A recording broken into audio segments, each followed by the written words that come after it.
Thank you everyone for coming out. I don't think I even need this, but is it on? Yeah, I'll just, whatever. It's great to see so many familiar faces and some new faces.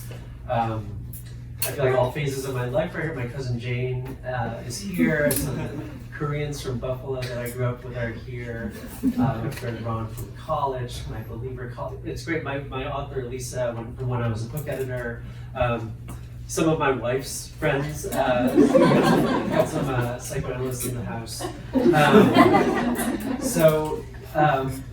Yeah, so it's been 15 years since Personal Days. It took about 9 years to write this book, and the books are quite different, but I think in some ways I'm essentially a comic novelist, so I try to keep things funny, but this one kind of delves a lot more into sort of Korean history and things like that, but we'll discuss that later.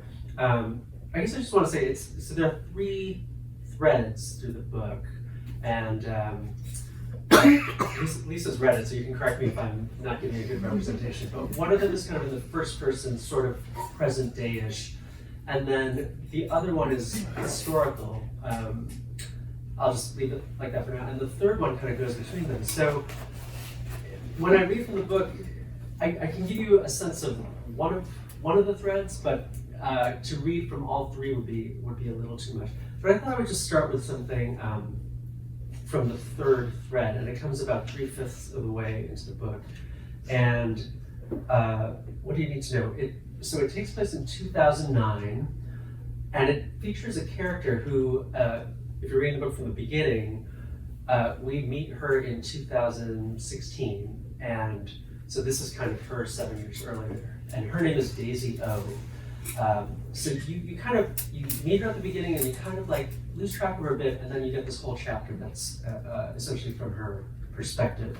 I think I'll just read a bit, and then Natalie, who is amazing, we'll have a good talk. Okay, so here we go.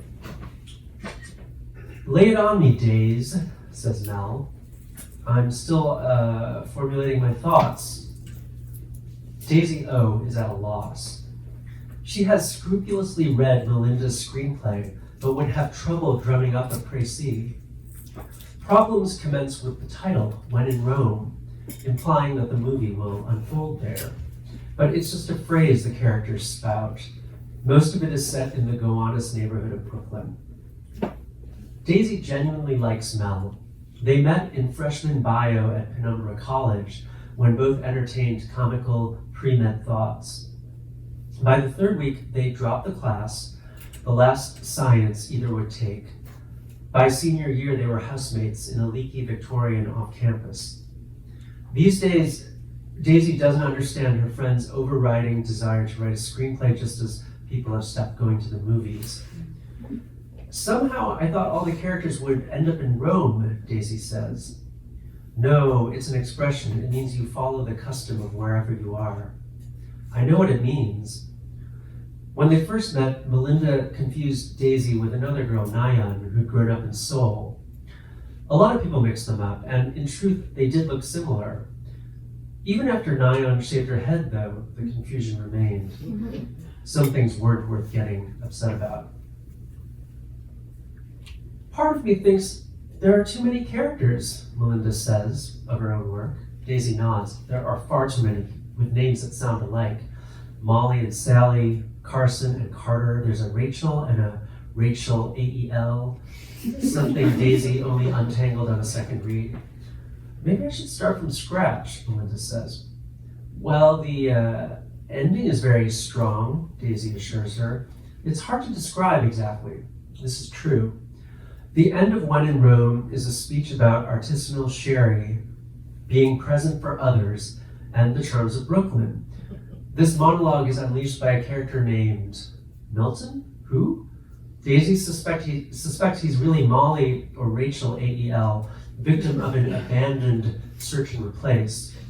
It's definitely interesting to hear how sherry making went from a cottage industry to a corporate concern in just 9 months. the time it takes for Rachel without an A to conceive and give birth to her daughter, Hunter. But maybe the Sherry stuff would have worked better as a blog post. Since moving to New York, Melinda has become a major foodie, keeping tabs on the best Ecuadorian and getting seltzer delivered by the oldest continually working beverage delivery woman in the city. Their iced coffees look khaki. Seagulls walk the pier on the lookout for fallen fries. It's an arid early summer day. Melinda's in a bone-white blouse with a Peter Pan collar and buttons big as Necco wafers. Daisy would never wear a shirt like that. Melinda is the kind of person who will keep wearing something until it becomes not just acceptable, but inevitable, like a uniform. A new tattoo peeks out from her left sleeve, another Chinese character. Daisy takes When in Rome out of her bag. Melinda opens it like a mom checking a diaper. She faces a sea of carrots and octothorpes and tails lashing typos away to the margin. Daisy has corrected for grammar and spelling, with queries done in her spiky, near cuneiform hand. She's a copy editor at Gazebo, the magazine of high-end lawn furnishings. It was the only job she could find after graduating. Daisy tells friends she's happy to look something over, but she wonders if that's true.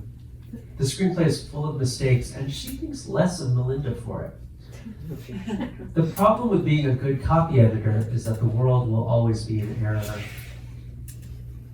Later, alone, Daisy walks the newly opened High Line, a park built on a stretch of old elevated railroad on the west side. Strangely shaped buildings rise around her like alien crystal formations, busted concertinas. What would it be like to live in one? She would stroll the High Line every day, find out the names of the butterflies and the different kinds of plant life, the titles of the weird art that's not exactly her taste, but that she would learn to like. To afford a place here, though, she needs to marry rich or get into a different field. More school? No. Maybe she should be writing a screenplay too. It can't be that difficult. You just need a strong point of view. There are stories everywhere you look. The trick is to pay attention. Thus inspired, Daisy heads east to 6th and decides to follow the first interesting person she sees, study every detail. This person will provide the basis for her main character. It's an exercise she learned from a writing class at Penumbra called Intro to Wild Word. Each day you tried a new style or technique.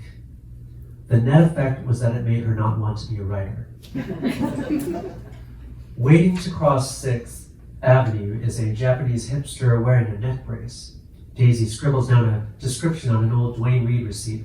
Stringy mustache, tinted glasses, crisp tan blazer over distressed Thin Lizzy t-shirt, merce made of a tarp from a decommissioned military truck. Little does he suspect his future appearance in a critically acclaimed film. Daisy trails him, imagining his life, what he's doing so far from Tokyo, his family, his diet. Maybe he is a video game designer? Too stereotypical. She decides he came to New York with dreams of becoming a salsa dancer, but got injured doing a particularly difficult move, and now needs to stabilize his neck. It's not a brace she sees, but one of those inflatable pillows for long flights. Fashion statement or narcolepsy precaution? Perhaps he isn't a hipster at all, but simply a bum. He walks to 34th and heads into the subway, gets on a downtown 2, and Daisy follows, sitting obliquely across. She idly reads a new scene Melinda gave her at lunch. One of the Rachels is trampling grapes while a baby-faced VC watches, eating Twizzlers, murmuring sleazy encouragement. Daisy peers up from this lurid scenario to spy on her quarry. He leans back, one cheek resting on the neck pillow. His eyes close. Daisy takes more notes. Jet lag? There's a fantastic amount of cat hair on his skinny jeans. It's hard to penetrate the inner core of this guy. She writes, inner core, question mark, on the receipt. In the tiny space left, she sketches his face. When she tries to fix the nose, everything goes downhill. It looks like how a psychic might draw Jack the Ripper. The doors open at 14th Street, and he darts out. Daisy follows. This is the stop closest to her office, and being in the vicinity on a weekend makes her surly. As he vaults up the stairs, something drops out of his merce. Wait, she calls, but he's already booking down the pavement. By the time she attains the mystery object, the hipster is long gone. It's a thumb drive, 2 inches long, free of markings. She drops it in her tote, then heads back down to catch a train uptown.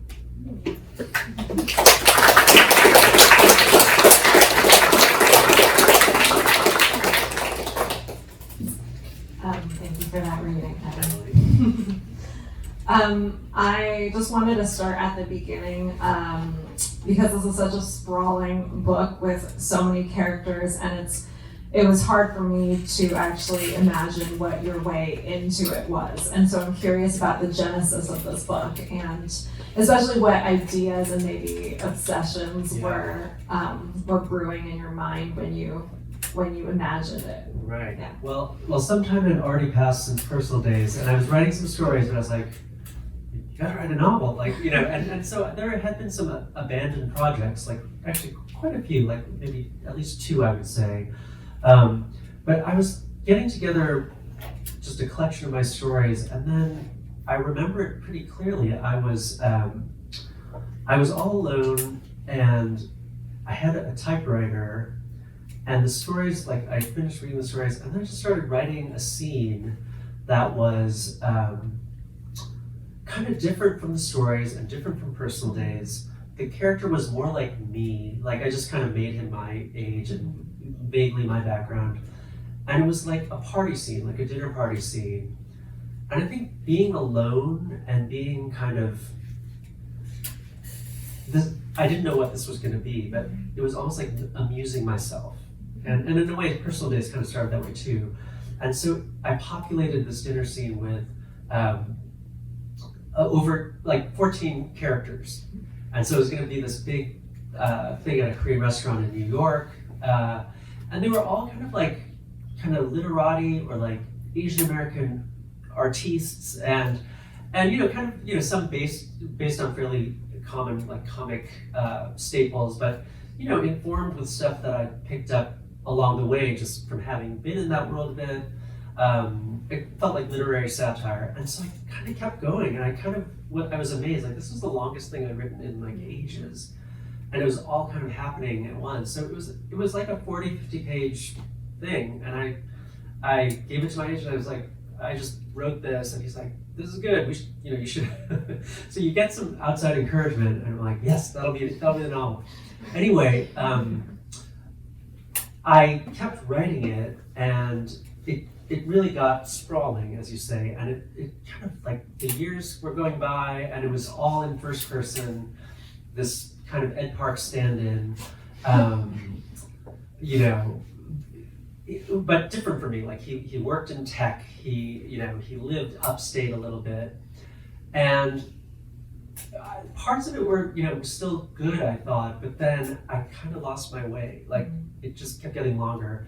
And what really happened was I had this eureka moment where I realized that in that first chapter I mentioned, there's a Korean author from Korea who's in that party, and he's like people like, oh, he's a genius, he's blah blah.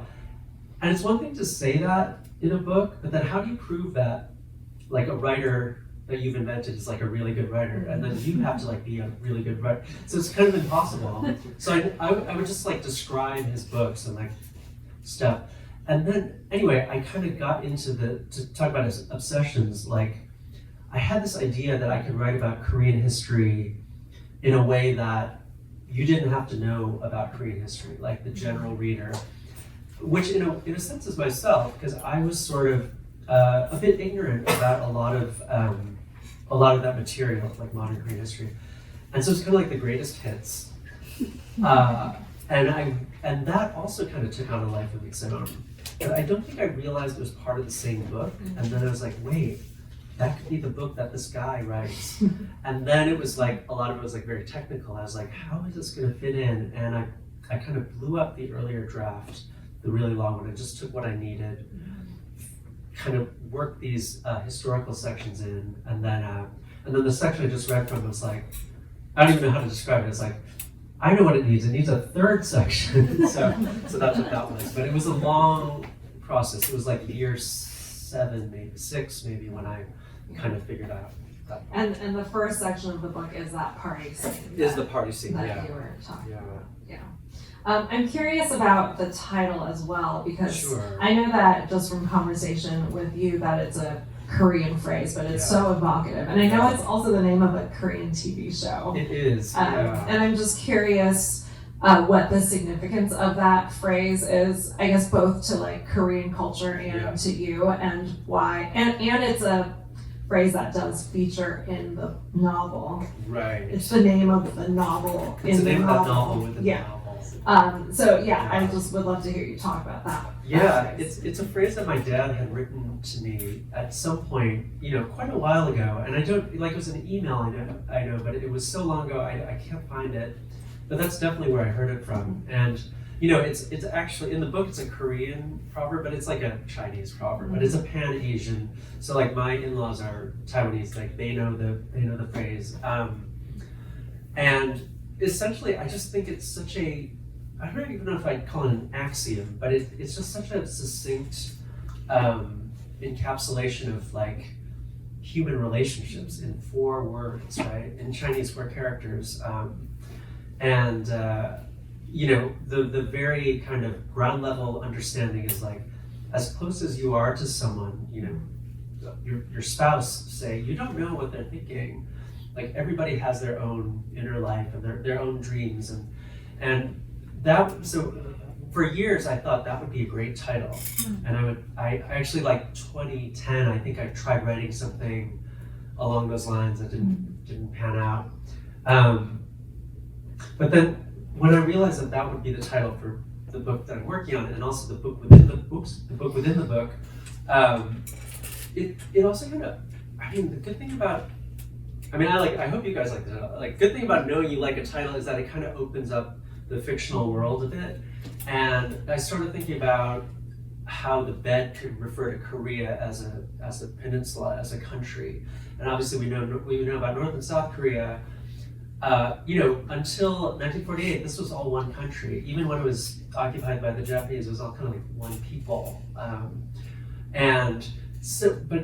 We all kind of have some understanding, like today, these countries could not be more different. Like, kind of the last refuge of, communism and totalitarianism versus like the country that gives us K-pop and this very capitalist society. Anyway, that's kind of the second layer. And then the third layer, very quickly, is just Korea as an entity, as a country, being other bigger countries have designs on it. Japan, obviously, but China historically, and Russia, and America, and it just seemed to work on these, I guess, on 3 levels. Now that I think of it, that's interesting. Yeah, especially the sort of 2 Koreas thing, I feel like really comes through, and I definitely saw the title through that lens. I'd love to get into the Korean history part of it a little, because it is such a big part of the book, and I went back afterwards and looked up a lot of it. And a lot of it, it's true, because it's hard to tell what's fact or fiction in the book. But one of the, I would say, like, narrative strands or like dimensions or whatever of the book is this account of the Korean Provisional Government, or KPG as it's referred to, which is a real government in exile that was created in 1919. And even just hearing about it is like fills you with imagination. Like, it sounds like The Watchmen or something, like the Vigilante. And I'm curious how you stumbled into that, if it's something you knew about for a long time, and like how that affected you. So, kind of growing up in Buffalo, and some Buffalo Koreans are here, I knew I was Korean, and there was kind of the fact that you guys are here, it's like, it was a small but like pretty tight community. But there's also, a certain amount of assimilation going on, so I didn't really know a lot about Korean history. Like it was kind of through my dad mostly, but I didn't have a good, thorough knowledge of what the timeline was, or even like, I guess I knew Japan had colonized it, but I didn't really know what that was all about. But actually in grad school, I was in an MFA program, but you had to, at Columbia, but you had to take a class that was not a writing class outside the department, and there was a modern Korean history class, and that one was like the best class that I feel like kind of the best class I took, and I mean I feel like I was the most engaged student there, like this weird grad student in the writing department, and it was all like just like coming at me, and the KPG, you know, he probably talked about it for like 2 minutes because they didn't really have any power. It was like a symbolic, you know, they were making a stand in 1919 after the last kind of king had died. There was a mass demonstration, peaceful demonstration, you know, to kind of like publicize what was going on there. But I just thought, and then they formed the KPG, and the president that they named was Syngman Rhee, who was living in the States. Like he was like even further away, and they based the government in Shanghai. So all of this was like Watchmen level, like, and it's also like very exotic. It's like Koreans in Shanghai, and you can look online and find these like pictures of these like very dapper Koreans, like kind of like, you know, very serious. And I've never been to Shanghai, but like I definitely looked up their headquarters online. So for like many years, that was in the 90s. Sorry, that was in the 90s. For many years, if I saw a Korean history book, I would look at the index to see if there was anything there. So some of it's based on fact, but a lot of it, as you'll see once you start reading, like I just kind of put a lot of people into that KPG, Koreans, but also a lot of non-Koreans and celebrities, and I think Ronald Reagan's in there, and it's just like a lot of people, and that was sort of. And we can talk about this more, but that was sort of when I realized, like, this is not a straight historical narrative. It's sort of like, you know, the lie is built in, but the fact that it's a novel within the novel, I was like, but that's cool because it's a novel. Well, and it's interesting because like so many of the individual stories that are in that account of the KPG, they like sound like fiction to me. Like they're almost so strange. Like the Syngman Rhee, he's like when he's in the States in college, at a college or whatever. Yeah, he like speeds through a BA, master's, and PhD in like 4 years or something crazy. Woodrow Wilson is his teacher, and I was like, Ed made this up. No, but then I looked it up. I was like, oh, this is real. Yeah. So he's like one of the through lines to the book, and he later becomes the first president of South Korea, but a very complex figure, like very patriotic, but ultimately like, you know, very power hungry, and There's one individual in particular that I want to hear you talk about, and it's the poet Yi Sung, who's a big figure in this book as well, and you actually wrote a profile of him for the New York Review of Books, which I highly recommend this profile. It's amazing. And when I like read about him in the book, he seemed like someone you definitely made up. Like he seemed larger than life, very intriguing, and even the poems that he writes that you feature in the book also seemed like something you made up. But then I looked it up and it was all real, including the poem. And I was like, because also the poem very much fits the tone of the book. It's very like it's puzzle-like. There's like kind of anagrammatic features to it. So I was like, Ed made this up. But I'm curious how you stumbled across Yi Sung, what your like relationship is to him as a historical figure, as well as maybe any other historical figures that sort of captured your imagination in the same way. Yeah, well, he's a great person to bring up because I first encountered him in, I think 2002-ish, so about 20 years ago, right? And the reason was I was the book review editor at the time at the Village Voice, so we get a lot of books. And this, you know, small press, DC-based publisher brought out, they called him Lee Sung. So Lee and Yi are similar, you know, different anglicizations of the same last name.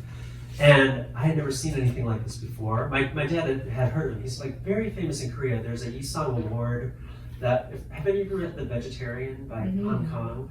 So that actually won the Yisang Award. I looked up everyone who. Oh, you did? Yeah. won it. And anyway, and actually in the very first Believer, March 2003, I wrote a little thing about that, about Yisang.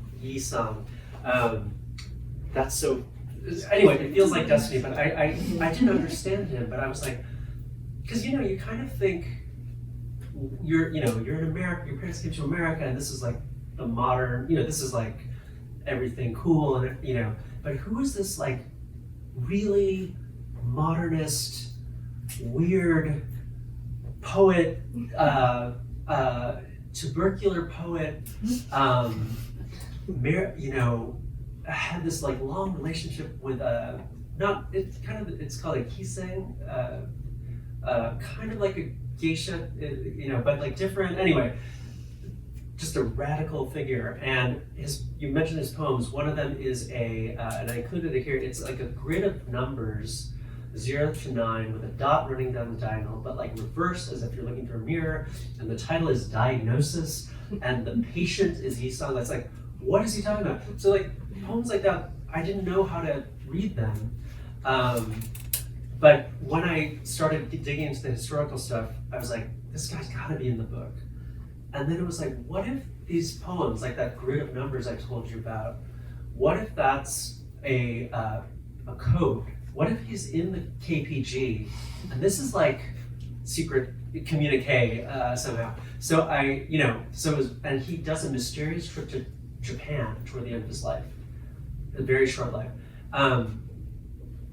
Anyway, so it was sort of like, I know, like I'm obsessed with him in some way, let's put him in, and it kind of like worked out. And then while I was writing the novel, I also, a book of his translation of a lot of his writings, including his prose, was coming out from Wave Books. And I was like, okay, I shouldn't write more pieces, I should finish my book, but I can't not look at it. And then as soon as I looked at it, I was like, I told my editor at the New York Review, like, this was not on the radar. And then that took like months and months, but it made me know more about him. And if you read the piece, you'll see like I kind of like project all these things about my own family, about our grandparents and stuff onto it.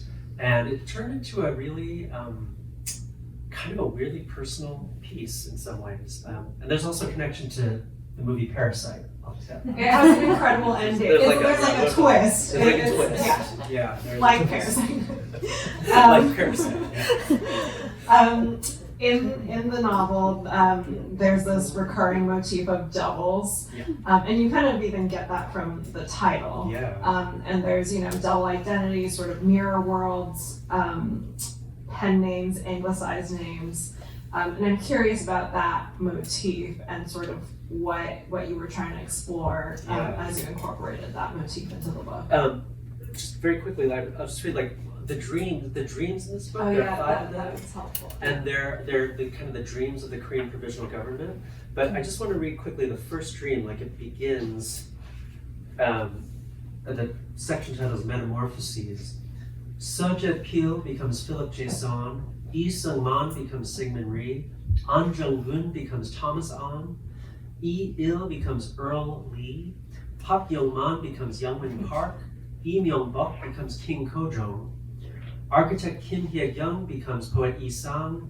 Kim Jung-sik becomes Kim Sol. Don't worry, the whole book is not like this, but this is like But it does start every dream. It does start. There's a little bit, and I guess it's there's something. I just felt like it was the right way to begin. I didn't know why, but I think it's one reason was to show that there's fiction involved in naming, right? It's like these names are here, but they were originally called something else. In Asian culture, you often have like an artist's name or a pen name, but even we talked about this before, but like my name is Ed Park. Like I think I wanted just like the plainest. I mean, I didn't pick my own name, but it's Edward Park, but it's like Ed Park is like something recognizable in America. But the cover actually has my Korean name. in Korean characters, Pak So, which, you know, the Buffalo Koreans will know and my cousin will know, but it's like kind of my secret name, right? I mean, it's technically my middle name, but like nobody really knows about it. And so this idea of like carrying around another name and another identity, like it fits well with like the KPG undercover stuff.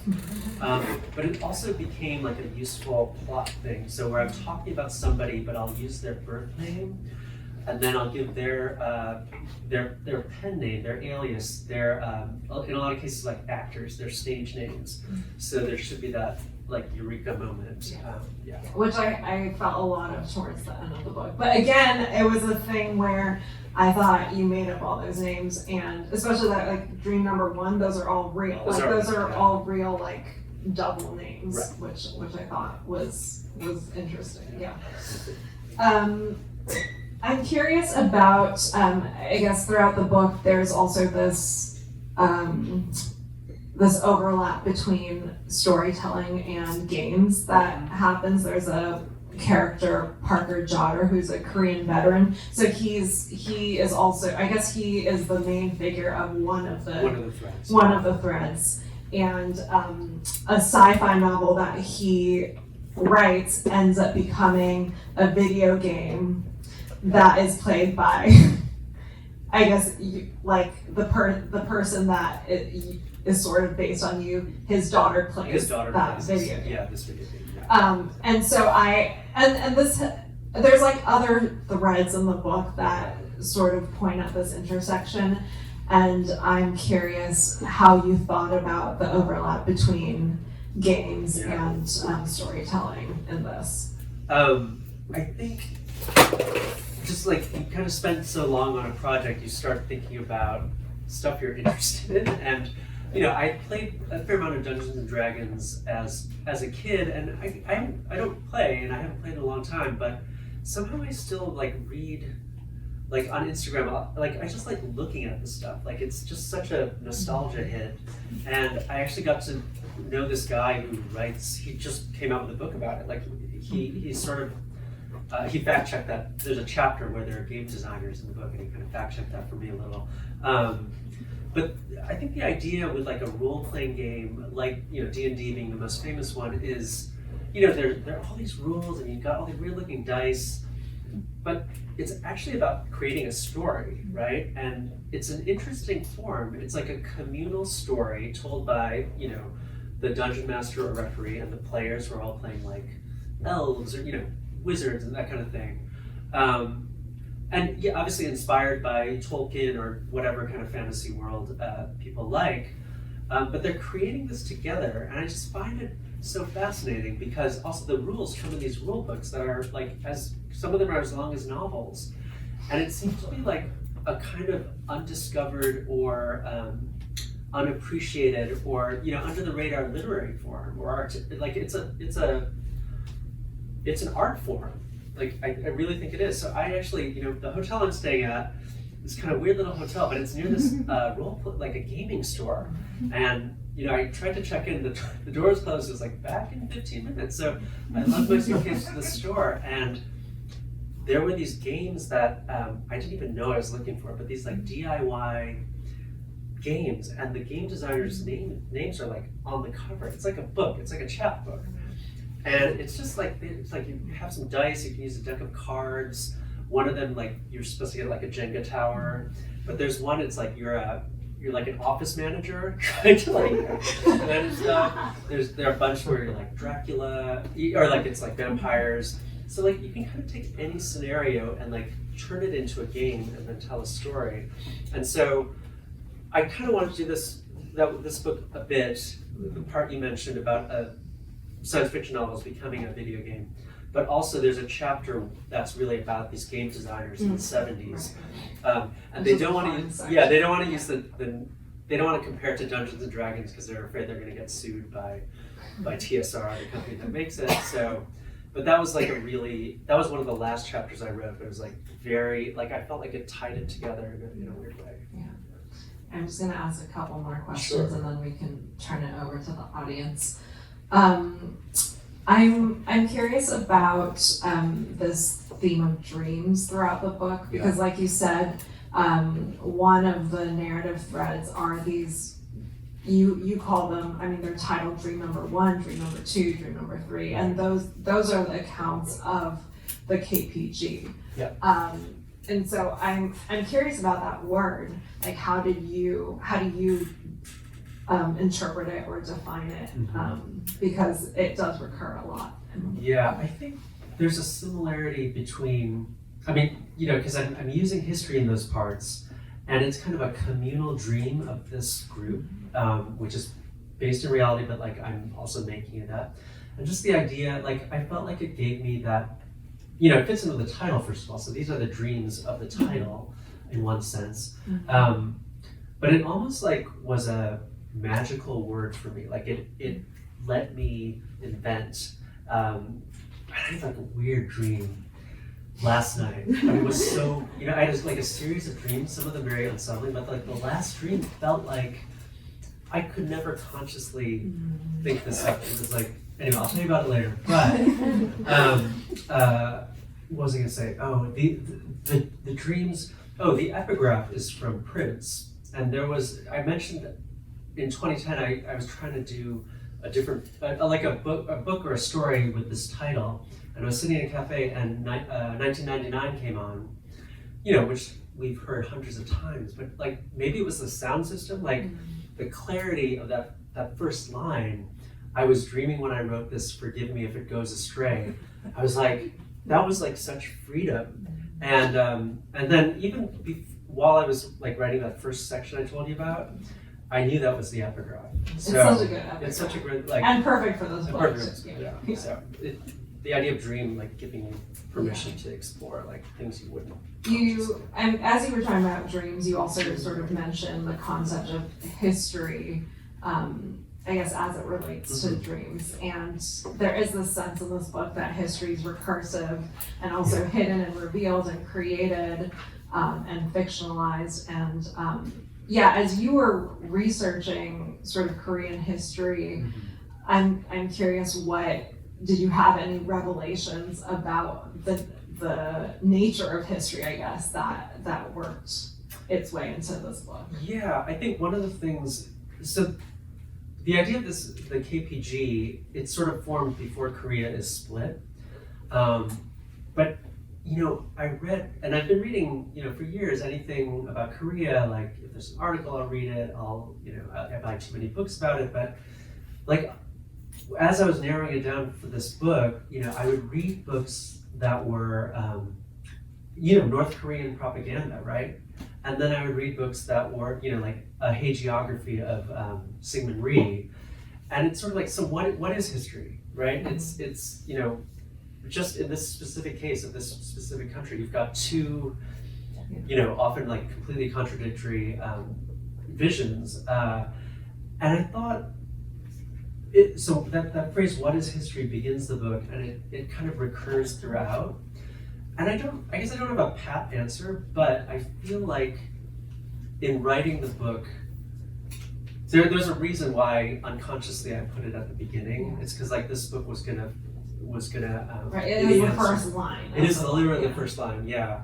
And that this would be the answer with all its like contradictions and dreams and different characters and points of view. My last question, I guess you can choose which question you want to answer.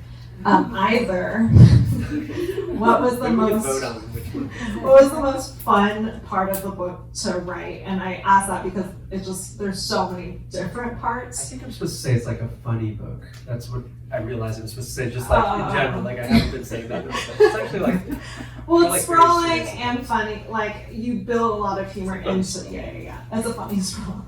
The other question that you can opt to answer is, what is the craziest fact you discovered as... Actually, I forgot a question that I did want to ask. Okay, I'll do it. I did those two quickly. Ask me the third. Okay, as I was saying this, what's the craziest fact that you discovered? I was also thinking about your research process and how you organize as a researcher myself, how you organize that research. So I guess you can answer as many of those questions as you want, and then we can turn it over to the audience. I think I had fun writing, like the part I read, like that was fun to read, but that was also like not a smooth kind of thing. Like, this is gonna be a long answer. Very quickly, like it was actually something I wrote in 2009, a couple pages, and when I was writing that thread of the book, I was like, I need something around 2009, 2010, and I just kind of remembered this stub of a story. So I was like, oh, it's still on the hard drive, or it's, like I emailed it to myself, and then it was like, that voice was fun, and so I was like, I'm just gonna carry through, but swap in the names of the characters that I created for the novel. So that was really fun. And then I mentioned this role-playing game, game designers in 70s New York, and that like took a couple drafts, but it was fun because like the topic was interesting, the characters were interesting, and we had met them before in the present day. And I think like 1970s New York and sort of my neighborhood, it was just fun to like, these are the streets I walked down, and like imagining what these buildings were like. There was a school where my kids went and, dropped them off like a lot. And then one day I looked up, and on the side of the building, like a faded painted sign that said Hotel Harmony. And it just felt like the most beautiful ghostly thing. And so I kind of, that word harmony comes into play in the book. And I think I have a company called Harmony Holdings, but it was just sort of like, that's kind of the fun part of it. Okay, so that was only one question. The second part, the weirdest fact, I'll just say, there are a lot, but one was that General MacArthur, kind of the architect of American engagement in the Korean War, he never set foot in Korea during the Korean War. It was entirely he was in Japan, his headquarters in Tokyo, or maybe like on a boat sometimes. I thought that was pretty interesting. And what's his name? Caspar, I think was it Caspar Weinberger? Was like not his second in command, but he was like working for MacArthur back then. And what was the third question? Oh, research and like how you organized all the research. What was the research process like? Yeah, how you organized it's kind of varied at different parts because it was, for the original kind of through line with the Ed Parkish character, it was just like, it's kind of me, I wasn't doing much research. And then the historical stuff was just like I was, buying books. I was like finding my old books. I had a lot of. It's like crazy. Before the internet or before like the New York Times was online, like I would like cut out articles about Korea. So like tons of that, and even like at the Columbia East Asian Library, they would like give away these magazines from Korea that no one wanted, and like I like kept those. So, like, I have like this weird archive. Oh, but like and sometimes they would throw out the North Korean propaganda, and that's where I learned about this one like I don't want to say too much, but like there's this like this famous folk legend about the origins of Korea, and that randomly picked up a piece of it's like a North Korean newsletter in English. It was about like they supposedly found the bones of this originator of ancient Korea, and so all those things like I don't know, I just kind of had a lot of stuff around. But then in terms of organizing it, it was like I tried so many things. I don't know if I really ever got a good system, but yeah, it was. Did you have to write out the whole timeline of Korean history? Because it goes from like before 1890s to through present. I have a lot of timelines, and I have a lot of. Sometimes every so often, I use a computer by the way, but I feel like I better use a typewriter. But like every so often, I would type up on the typewriter like just like a couple pages of like where I'm at in the book and what I need to add, and then you kind of study them, and then you just like you forget about them. But it's like you have to constantly do that every couple months, or else. Yeah, I was wondering how much of it you had in your head. Yeah, no, there are definitely moments where I was like, it's just. I was losing track and stuff, but constant reminders. Like, and I think it helps because it like what you remember is what's important. We're going to be important in the book. So that makes sense. I'm going to open it up. Okay, thank you. Sorry. No, that was great. Thank you so much. Natalie's article in The Believer is incredible. She was robbed. She should have volunteered. That's all I have to say. Thank you. Does anyone have any questions for Ed? I don't know how many people here have finished the book. Right. It just came out a couple days ago. But I know Lisa has, but not to put you on the spot. But yeah, anything about It doesn't have to be related to the book. You can ask Ed anything. I have a question about sort of like dating advice. the comedic elements of the Yes. book, and sort of it's a very funny book, but there's it's also dealing with these like historical, dramatic elements too. And I'm curious to know if you had to at any point sort of like dial back the comedy to sort of let the more like dramatic moments shine through, or vice versa, or if you felt they were countervailing forces in a way at times, or if that I think a little bit of all of that, and the dreams part, the kind of historical part, like that can get pretty heavy, right? And there's definitely like, and it's like fairly violent. There's like war and assassinations and stuff. But I think there are moments even in that where I was like, this is like really, you've got like 4 people being assassinated like in a row, like this guy, and then so there's one scene where I was thinking of reading it because it takes place in San Francisco. There was a guy named Durham Stevens who was like an advisor to the Japanese in Korea, and he got assassinated in San Francisco by at a place called the Fairmont Hotel, but I think it's not the Fairmont we know now. It was like a different thing. And it's now owned by Koreans, weirdly enough. So anyway, but he was here on a visit to really to tell DC lawmakers they wanted to stop Japanese from coming to Hawaii to work the sugar. And that's why he was here. But the Korean expats in San Francisco, like, they confronted him. They were like, all this stuff. And so that I knew that assassination was like, when I read about it long ago, I was like, it was just so dramatic. And so I was putting it in here. But then I also put a kind of I named the 2 assassins who were kind of with rival groups here in San Francisco, but I kind of made it a comic scene, at least the moments before the assassination. And actually during the assassination, one of the Koreans shoots the other one by mistake as he's trying to shoot Stevens. And so, I mean, not to be flippant, but I felt like that would kind of, make it more, more interesting on some level. I guess the other thing I would say is like the opening scene, the literary dinner party was like just very funny. I was amusing myself, but like when you're working on a book for like 9 years and you're reading that scene, I want to say like 100, it might have been 100 times, right? You have to, there's some jokes that last until like the 50th read, and then like, this is so stupid, and then some of the jokes just don't, So that was kind of an interesting, like, what kind of humor is gonna last, and it's basically if I stop laughing, at any point I would take it out. Yeah. So there was a little bit of editing on that side too. Yes, Sarah. So you were starting to talk about the different strands, and I would love to know where the Parker Jotter, like you were saying, I need a third piece. Yeah. Like, how did that unfurl and come into being?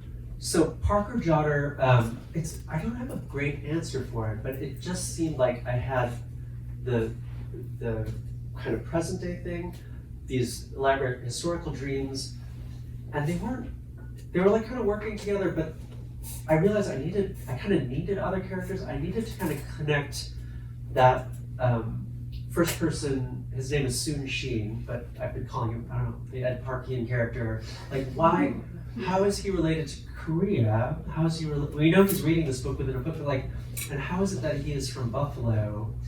And so I kind of imagined, and I thought about the Korean War, and I thought about science fiction, and I shared an office with a guy also named Ed, this writer named Ed Lin. He's more of a mystery writer, but he's like a UFO fanatic. So he, if you're live streaming this and Ed Lin is watching, so we shared this office for a couple years, and it was basically filled with like all the books our wives did not let us keep at home. Like just like get too many books.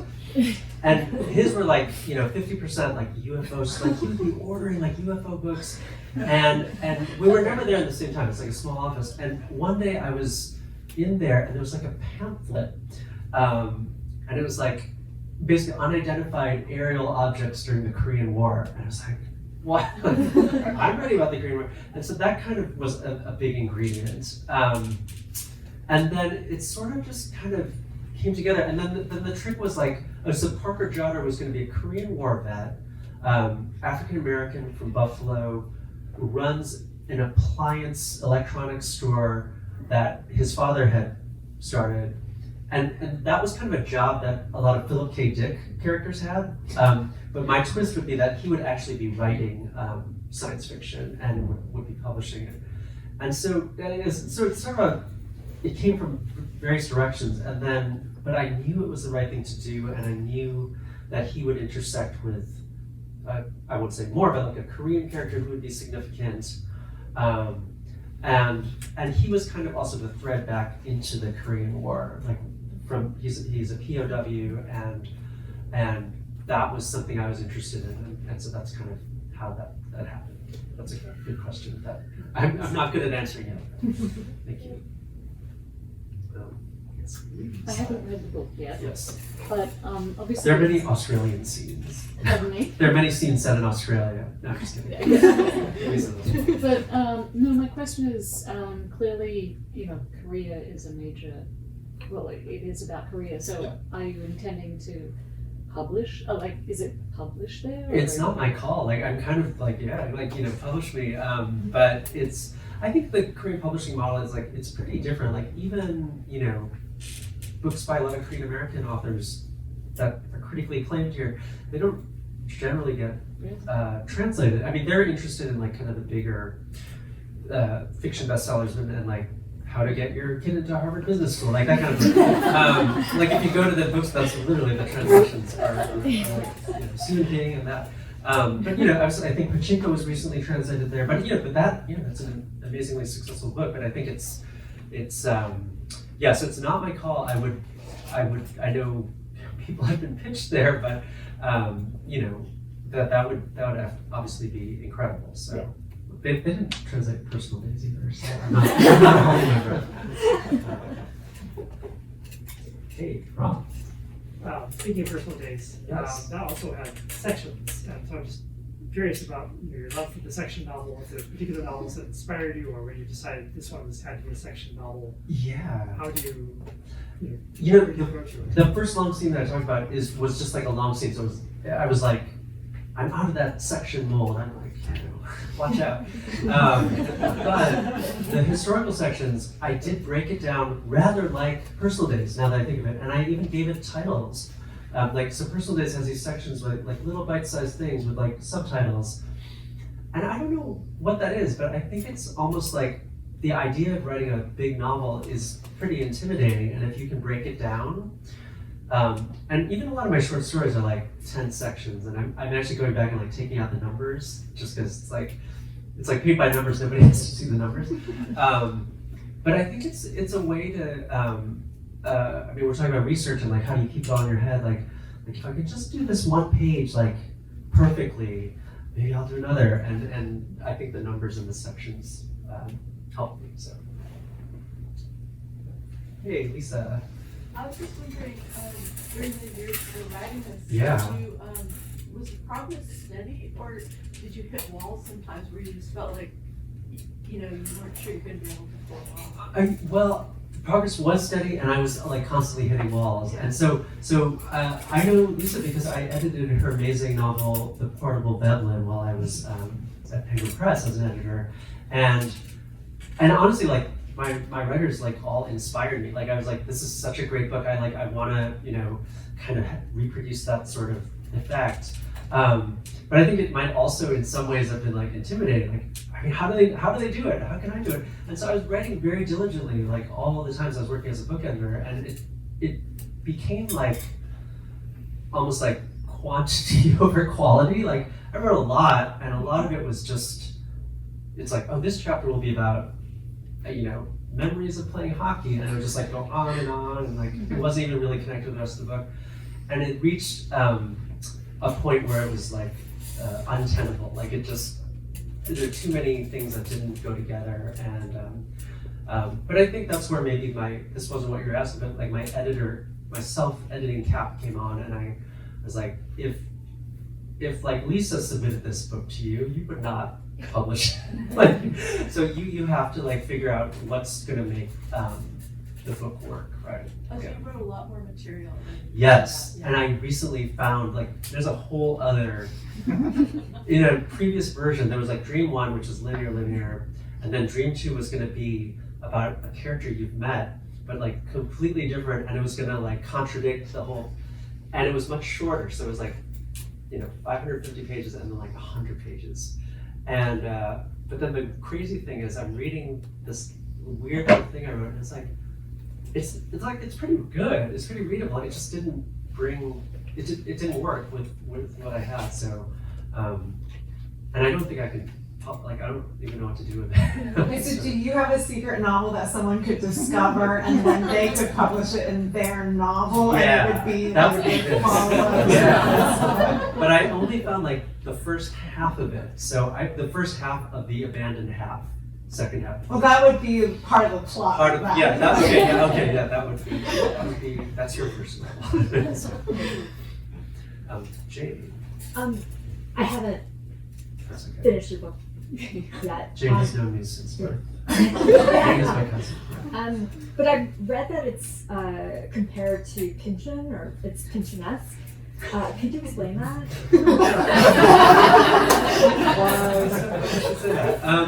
I think, I really, I like Pynchon a lot, and Don DeLillo is maybe even more direct an influence on me, but just the way, both those writers, like, they take on they have these kind of big canvases with history and many characters. I think with Pynchon, the way he names characters, I think, is probably the deepest, and he kind of has fun. Like, I think they're very forbidding books just when you look at them and their titles, but they're actually very fun and like very silly. And he'll like have like people playing the ukulele, and there'll be like a page of these weird lyrics and stuff. So I think maybe some of the spirit of that, but I think also the Korean War and Gravity's Rainbow obviously deals with World War II in a unique way, and maybe that's part of it too. Thank you.